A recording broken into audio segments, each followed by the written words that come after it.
This video is about winterizing your chicken coop. And the best way to do that is to use the deep litter method of composting in your coop in the winter. So the idea is that instead of removing bedding, you are adding more bedding to it throughout the season. And it will create a good material for your birds to be comfortable in the winter. And it should start composting in your coop to produce heat for your birds in the winter to keep them even more comfortable. So it is the easiest method of keeping your coop warm in the winter. It should also help you produce some well-started compost in the spring when you remove all the bedding and clean it out. But I have a couple other videos about how to start the deep litter method of composting by cleaning out your coop and getting it ready for this method, because we had put limestone down before we put any of the other bedding because it helps with odors. And we also put some diatomaceous earth in here, and we even put some wood ash mixed in with the other bedding to help with moisture and odors throughout the season.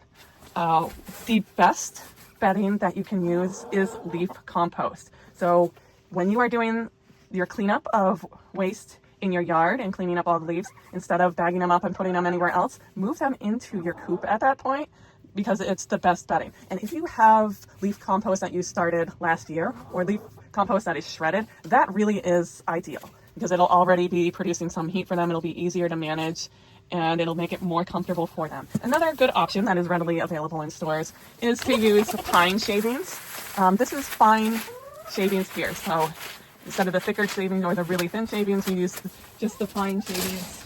And that helps with the odors as they build up in the winter. You just kind of put it on top of the waste instead of removing it. Another option is to use straw, but this is not ideal. I ended up getting this for free, so I gave it a try, and I haven't liked it as much as the leaves or the pine shavings, but it is an option. I've been using it more as insulation against the wall of the shed, and that seems to be working well. But one of the biggest problems you'll have if you use straw as bedding is that other animals, like rodents, like to use it to make their nests. They'll tunnel through it and make nests in your coop during the winter, and it's more comfortable for them. It's easier for them to tunnel through than it would be for the pine shavings and leaf compost. So I really wouldn't use it unless you have to. I've also been using the deep litter method of composting in my quail coop, and they've been really comfortable as well. They need to have bedding so they're not in contact with the ground or metal bars in the winter, because they are prone to bumblefoot.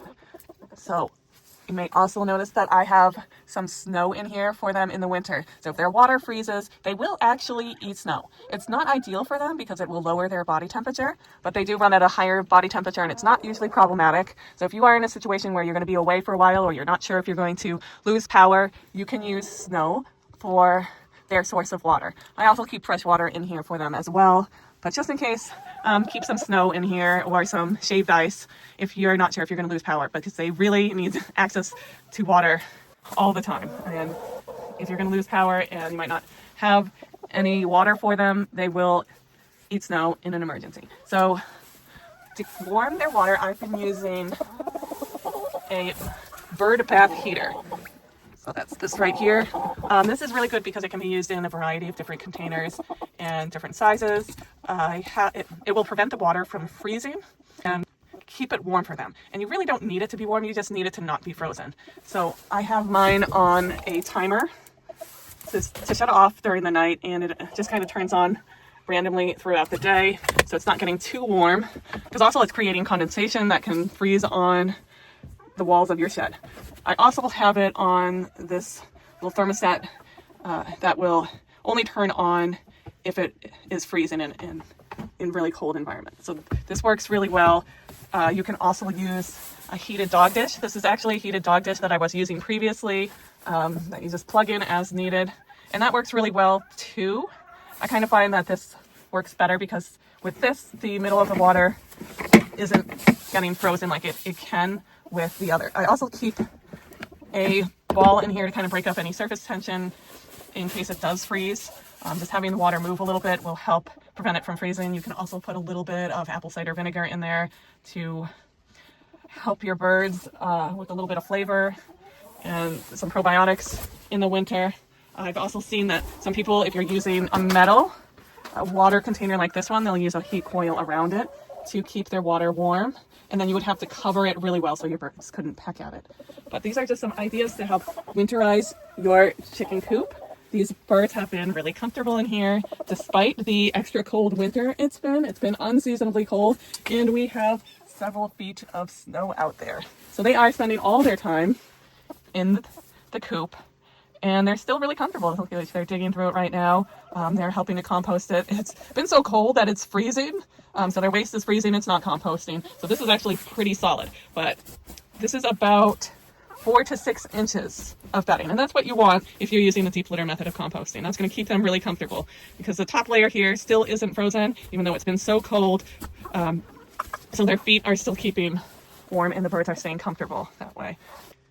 Chickens really don't need a heater in their coop in the winter. They can keep themselves warm without one. And it's really unsafe to use a heater in your coop in the winter. It's a huge fire hazard. If they could knock it over easily, you have a lot of combustible material in the coop. So it's really not safe to use a heater. And if you have fully feathered, full-grown birds, you don't need a heater. So really don't use one for the safety of your birds. And the same goes for quail. They really don't need a heater. They are fine in the winter without one. They only need their water heated. So you try to use the safest method possible to heat their water, and they really don't need anything else except a lot of bedding. They can keep themselves warm and safe in the winter without any heat source. It also makes them more vulnerable to cold weather if they don't have a heat source and they're used to having one. If you lose power and they're used to having heat, they might have some problems if that heat source is not available to them. So really don't use a heater because they don't need one in the winter, especially if you're using the deep litter method of composting. Another good thing to have in your coop during the winter is a nice ventilation fan to help with odors and airflow. We're also going to use GrubTerra Chicken Coop Refresher to help with odors in the coop. It also helps to absorb moisture and just improve the smells that are building up in your coop during the winter if you're doing the deep litter method of composting in your coop. If you have any questions, please comment on this video. If you found it helpful, please like this video. Thank you for watching.